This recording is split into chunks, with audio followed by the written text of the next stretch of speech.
नमस्कार मैत्रिणींनो, आज मी दाखवणार आहे इन्स्टंट लोणचं. 2 कैऱ्या घेतल्या आहेत मी इथे, स्वच्छ धुवून घेतल्या आहेत. हिरवी मिरची घेतली आहे, आलं घेतलं आहे, लसूण घेतलं आहे. आलं आणि लसूण ऑप्शनल आहे, तुम्हाला जर नसेल आवडत तुम्ही स्किप करू शकता. कैऱ्या स्वच्छ धुवून कोरड्या करून घेतल्या आणि त्याच्या अशा मोठ्या मोठ्या फोडी करून घेतल्या आहेत. चॉपरमध्ये घालून घ्यायच्या आहेत.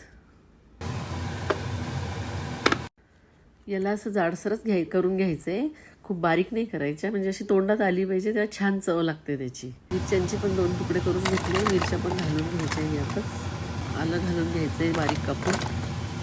लसूण पण यातच घालून घ्यायचं आहे. याला पण जाडसर भरडून घ्यायचं आहे.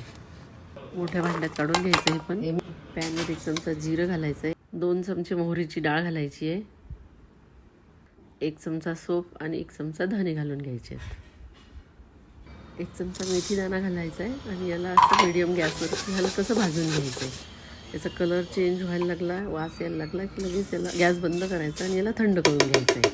हे थंड झाल्यानंतर मी मिक्सरमधनं जाडसर भरडून घेतलं होतं, ते या कैरीवरती घालून घ्यायचं आहे. हळद घालायची आहे. आपण ऑलरेडी हिरवी मिरची घेतली आहे, त्यामुळे हे असं फिक्कवालं तिखट घ्यायचं आहे.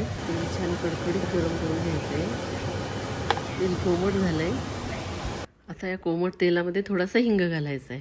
हिंग तेलातच घालायचा आहे, मग त्याचा खूप छान वास पण येतो आणि चव पण छान येते. तुम्ही पाहिजे तर तिखट पण तेलामध्ये घालू शकता, कलर छान येतो. आता हे सगळं व्यवस्थित मिक्स करून घ्यायचं आहे. हे हलकंसं गरम आहे, त्याला थंड करून घ्यायचं आहे. आता हे व्यवस्थित थंड झालं आहे. यात आता मीठ घालून घेते. यात मी 1.5 चमचा मीठ घातलं आहे.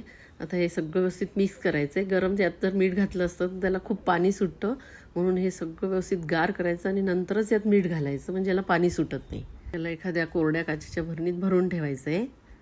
हे लोणचं लगेच 2-3 दिवसासाठी खाण्यासाठी तयार होतं आणि हे जास्त दिवस टिकत पण नाही, कारण इतकं चवदार होतं.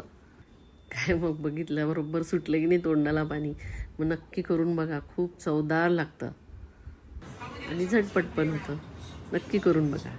माझी रेसिपी बघितल्याबद्दल धन्यवाद.